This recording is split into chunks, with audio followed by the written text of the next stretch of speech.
Salut à vous et merci d'être aussi fidèles. Merci pour vos 1500 vues de la dernière fois. Je suis vraiment flatté. Merci, merci, merci.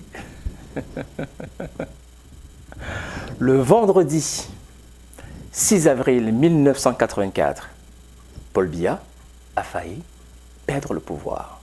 Chers amis, bonsoir et bienvenue dans Afro Rebelle, dans la tête de Paul Biya, édition numéro 4. C'est parti.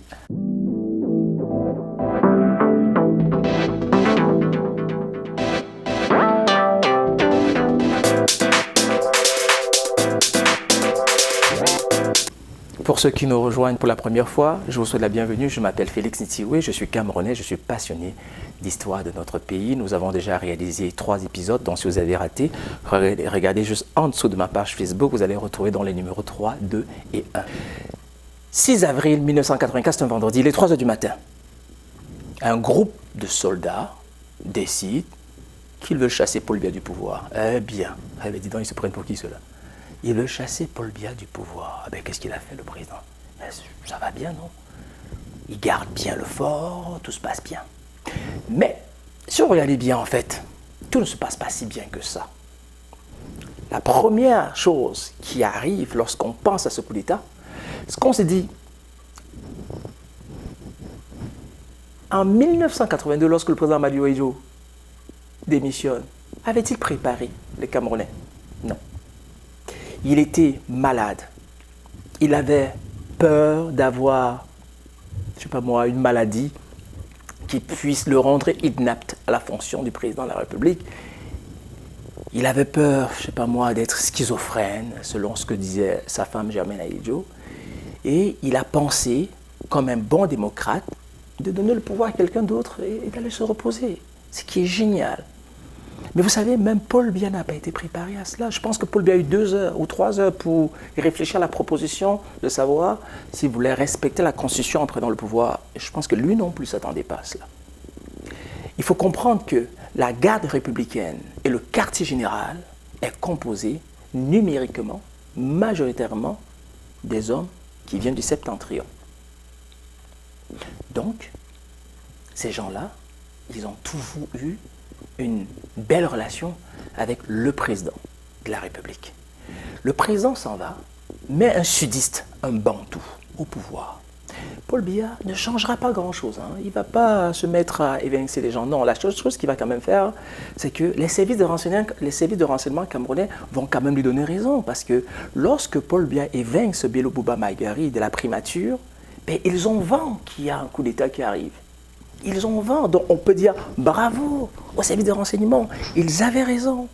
Paul Biya va remplacer Bello Bouba Maïgari en mettant leur ennemi, puisque les Bello Bouba Maïgari sont des Peuls musulmans. Donc Paul Biya va mettre un gars de l'extrême nord qui est un kirdi chrétien. Et ça va créer un couac.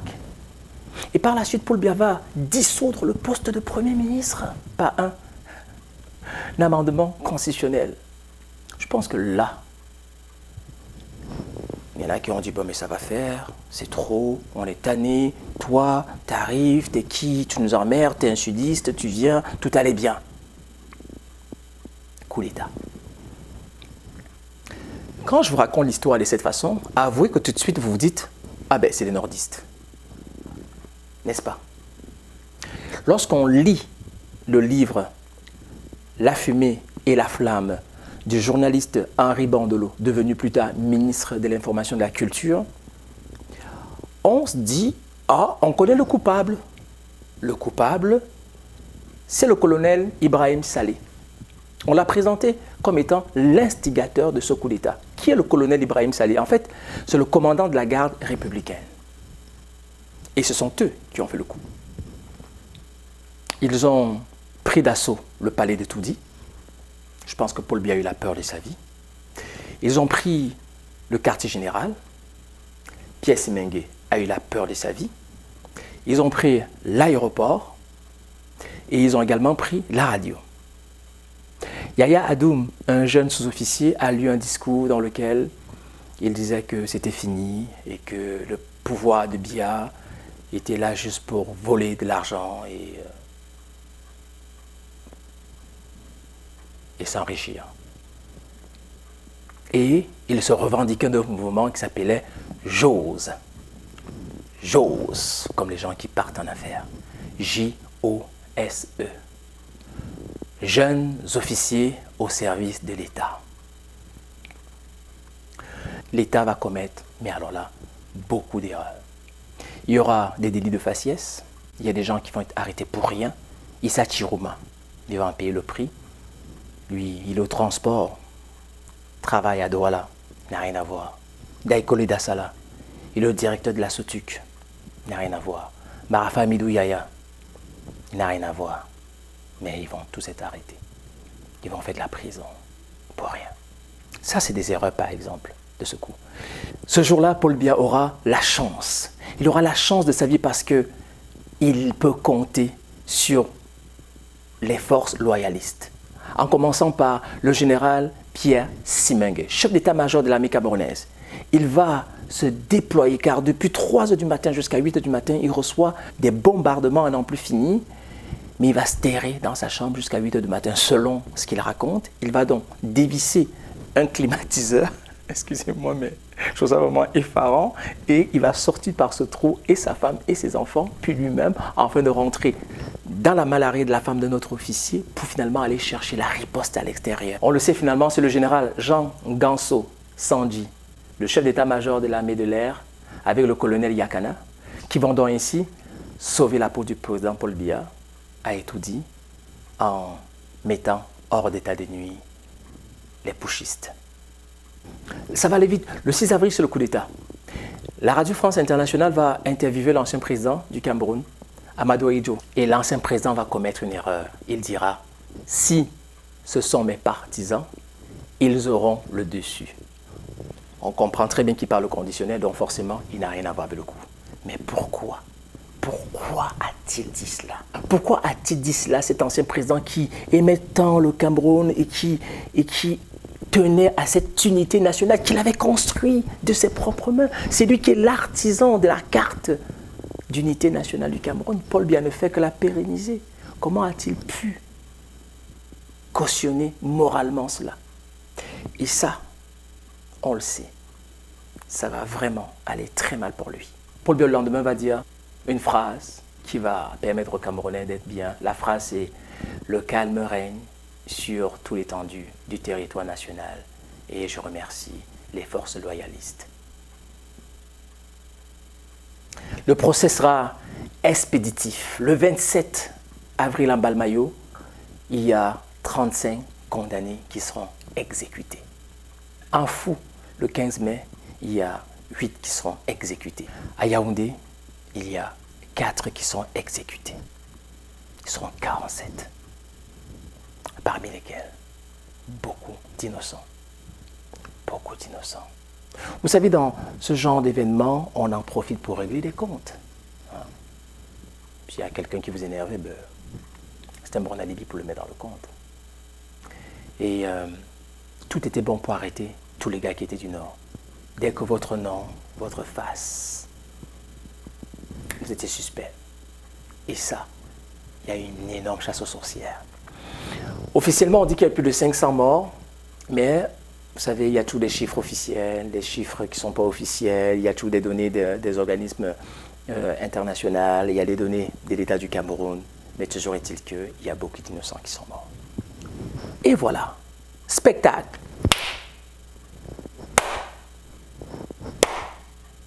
Surprise. Parmi les putschistes, il y a un qui a réussi à s'enfuir et qui est allé se réfugier au Burkina Faso. Et ça, c'est très intéressant, les amis. Il s'appelle Guérandi Bara Goulongo. Il est né en 1954. Il est du Septentrion. Autant Luc Ayan était le meilleur ami du président de la République, autant Guérandi Bara était le meilleur ennemi de Paul Biya.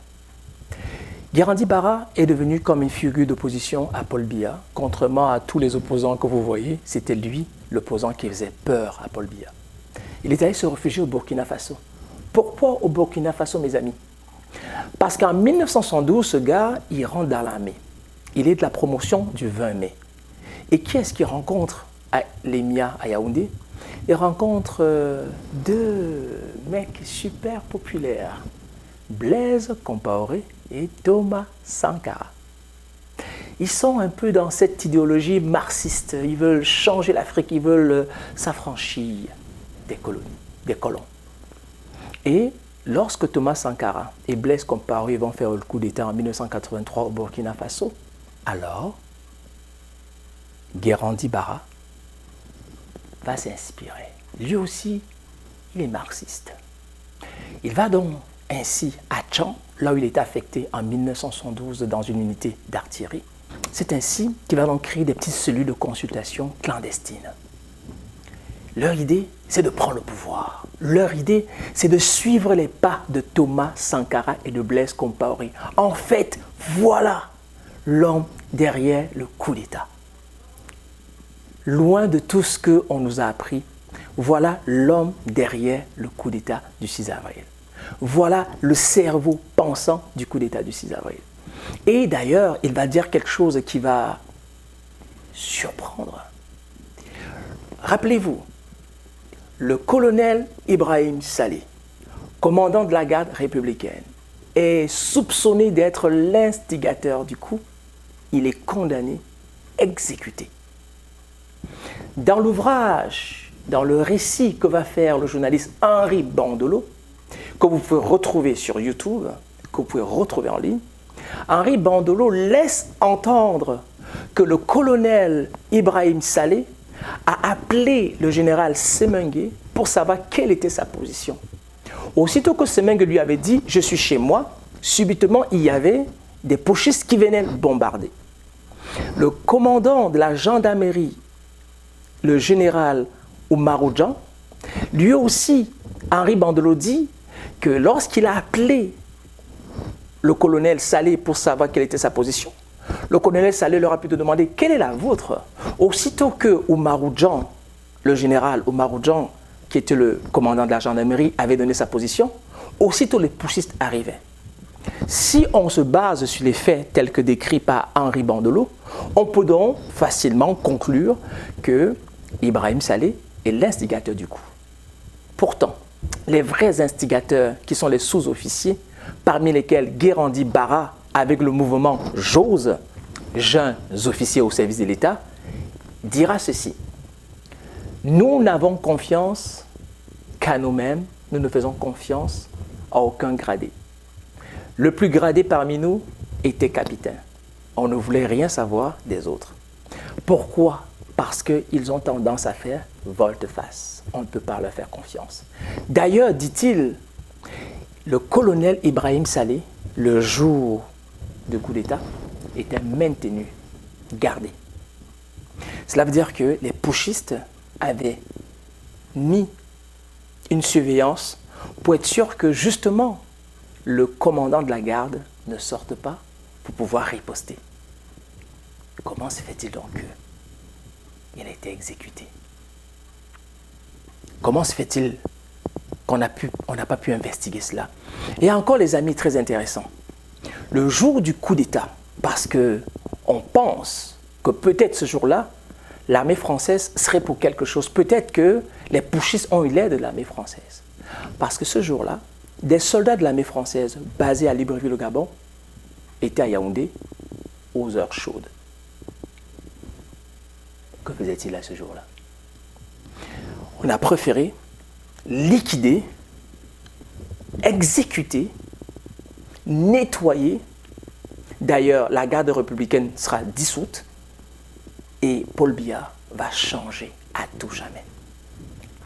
Donc, la conclusion, les amis, c'est que le coup d'État, apparemment, ne serait pas l'œuvre d'Ibrahim Saleh, le commandant de la garde républicaine, dont on a présenté comme étant la personne, mais serait plutôt l'œuvre des sous-officiers avec un penchant marxiste qui avaient l'intention de suivre les pas de Blaise Compaoré et de Thomas Sankara et faire un peu du Cameroun ce que le Burkina Faso devenait. On est loin de la version officielle. On est loin de ce qu'on pensait. On est très loin de ce qui se tramait. Et ces gens-là, en plus, disent très bien, ils n'ont pas fait le coup pour ramener Ahidjo au pouvoir. C'est ce qu'on nous a toujours dit. Mais en fait, c'était juste des sous-officiers qui avaient connu Blaise Compaoré, qui avaient connu Thomas Sankara, qui, voyant ce qui se passait au Burkina Faso, se sont dit, nous aussi, on va être capable de le faire au Cameroun. Et on va transformer nous aussi le Cameroun. Malheureusement, ça n'a pas marché. Leçon de morale, quand vous vous préparez à faire un coup d'État, réévaluez vos paris, sinon vous en paierez le prix. Depuis ce jour-là, Paul Biya a eu une seconde vie et les instigateurs de ce coup d'État n'ont plus eu de vie. Guérandi Bara a été kidnappé par les services de renseignement camerounais. Cet homme faisait peur à Paul Biya. En 2002, lors du sommet de la francophonie à Ouagadougou, Paul Biya ne voulait pas se déplacer, tellement il avait peur de cet homme, puisque cet homme avait toujours dit qu'il fallait prendre le pouvoir. Quand il est allé en exil, il a quitté le Cameroun pour le Burkina Faso. Il est allé donc rejoindre Blaise Compaoré en 1984 et il a donc travaillé pour l'armée du Burkina Faso. Il est resté finalement un citoyen burkinabé. Il a donc eu la possibilité d'aller étudier en France, de devenir un grand stratège politicien et il voulait renverser Paul Biya. En 2012, les services de renseignement du Cameroun vont lui tendre un piège. Et un colonel portugais en résidence à Yaoundé va donc aller le chercher à Ouaga dans le but d'aller acheter des armes en Russie pour renverser Paul Biya. Il va donc embarquer dans le coup tellement conscient qu'il s'en va vraiment rencontrer les Russes pour acheter des armes.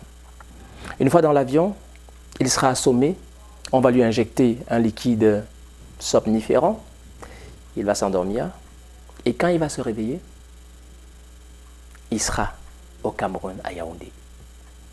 Il va essayer de se battre, il va essayer, mais il aura compris ce jour-là que c'était fini pour lui. Paul Biya aura enfin eu raison de son ennemi. En 2012, on dit que son corps a disparu entre Yaoundé et Edéa, alors que ça faisait 30 ans qu'il vivait en exil. 1982-2012, 30 ans plus tard, l'un des instigateurs du putsch du 6 avril a été attrapé par Paul Biya. Il a finalement eu raison. Le temps faisant des choses. Qu'est-ce que c'est passionnant, n'est-ce pas? Alors, on retiendra donc que le 6 avril a été une journée sombre pour le Cameroun et une deuxième vie pour Paul Biya. Demain, je vous raconte comment tout cela a changé pour Paul Biya. Paul Biya a vécu un syndrome post-traumatique au lendemain de ses coups d'État et ça a changé sa vie. On va parler donc des changements qui sont arrivés. Et voilà, merci les amis, c'était Afro Rebelle vous a présenté Dans la tête de Paul Biya, le coup d'État du 6 avril 1984. La deuxième vie de Paul Biya. Merci beaucoup à vous et si vous avez aimé, partagez.